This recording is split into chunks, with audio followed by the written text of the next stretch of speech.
पर 12 बाण किसने चलाए थे? महाभारत कथा। जैसा कि हम जानते हैं कि महाभारत कथा में अनेक प्रकार की घटनाएं घटी हैं। अलग अलग रहस्यमयी प्रकार की घटनाएं भी घटी है, जिनमें से आज की एक और रहस्यमयी घटना के बारे में जानेंगे, जो महाभारत कथा की एक महत्वपूर्ण भाग है।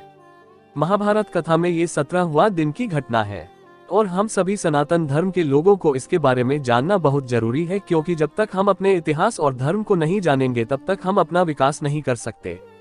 कहा जाता है जब महाभारत का युद्ध होने वाला था तो शकुनी मामा ने दुर्योधन से कहा कि अगर तुम्हें इस युद्ध को जीतना है तो तुम्हें सबसे पहले श्री कृष्ण को अपनी तरफ करना होगा।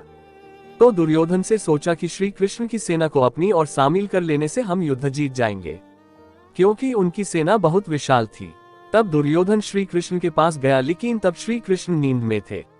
तभी दुर्योधन उनके सिर के पास खड़ा हो गया। तभी अर्जुन वहां पर आ गए, लेकिन श्री कृष्ण नींद ले रहे थे तो अर्जुन उनके चरणों के पास जाके खड़े हो गए। श्री कृष्ण की जैसे ही नींद खुली उन्हें अर्जुन दिखाई दिए। अर्जुन ने उन्हें प्रणाम किया, तभी दुर्योधन ने भी प्रणाम किया। तब अर्जुन कहते हैं कि मैं एक विनती आपके पास लाया हूँ। तभी दुर्योधन कहता है कि पहले मैं आया हूँ, इसलिए पहले मांगने का अधिकार मेरा है।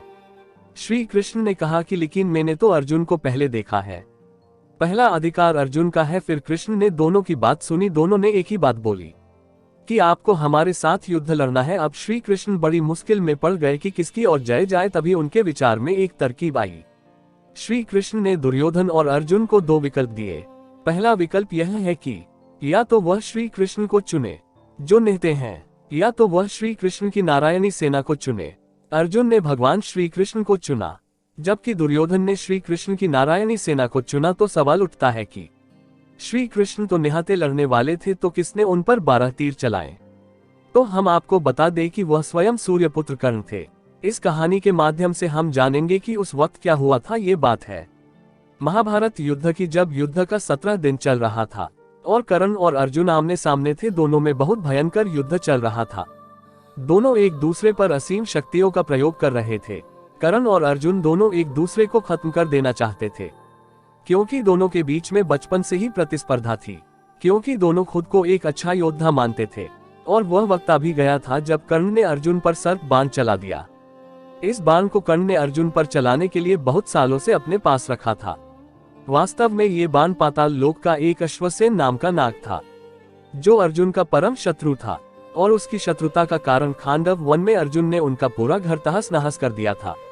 तभी से अश्वसेन अर्जुन को मारने की तलाश में था। कई सारे सीरियल में आपने महाभारत में देखा होगा कि उन्हें तक्षक नाग मारना चाहता था। महाभारत के अलग अलग भागों में उनका अलग अलग नाम है। कहीं अश्वसेन तो तक्षक नाग है।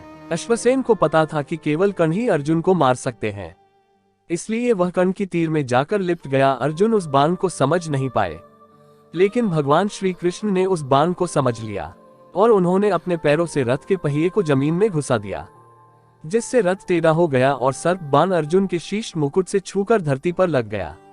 अर्जुन और श्री कृष्ण रथ के पहियों को बाहर निकालने नीचे उतरे। उसी वक्त मौका पाकर कर्ण ने अर्जुन पर तीर चला दिया। अर्जुन की रक्षा करने हेतु भगवान श्री कृष्ण ने अपने सीने पर सभी बाण को ले लिया, जिस वजह से उनको 12 बाणों से घायल होना पड़ा। भगवान श्री कृष्ण ने अश्वसेन के बारे में बताया और अर्जुन ने 6 दिन की कड़ी मेहनत के बाद अश्वसेन के टुकड़े टुकड़े कर दिए। दोस्तों, एक पूरा महाभारत किसने देखा था?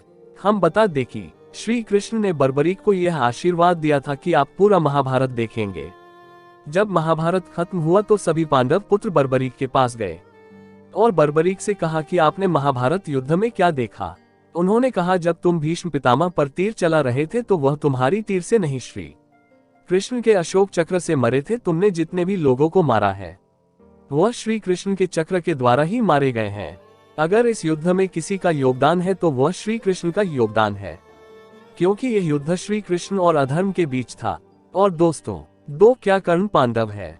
एक समय की बात थी, एक ऋषि मुनि कुंती के महल में पधारे और कुंती उस वक्त युवावस्था में थी। उस वक्त कुंती ने ऋषि मुनि की काफी देखभाल की। ऋषि मुनि ने अपनी दूरदृष्टि से देख लिया कि वह पांडव से कोई पुत्र प्राप्त नहीं कर सकती, इसलिए उन्होंने किसी भी देवता से पुत्र मांगने को कहा।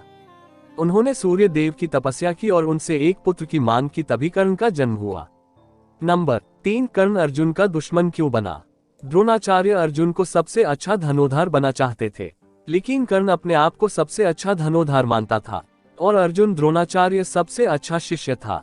और कर्ण अर्जुन को धनुष विद्या में हराकर द्रोणाचार्य को ये बताना चाहता था कि वह सूर्यपुत्र होकर भी क्षत्रियों से अच्छा धनुर्धर है। क्योंकि द्रोणाचार्य केवल क्षत्रिय को ही शिक्षा देते थे और कर्ण हमेशा दुर्योधन का साथ देते थे, इस कारण अर्जुन और कर्ण दुश्मन बने।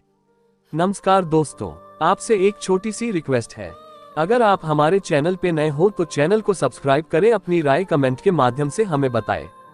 Thanks for watching.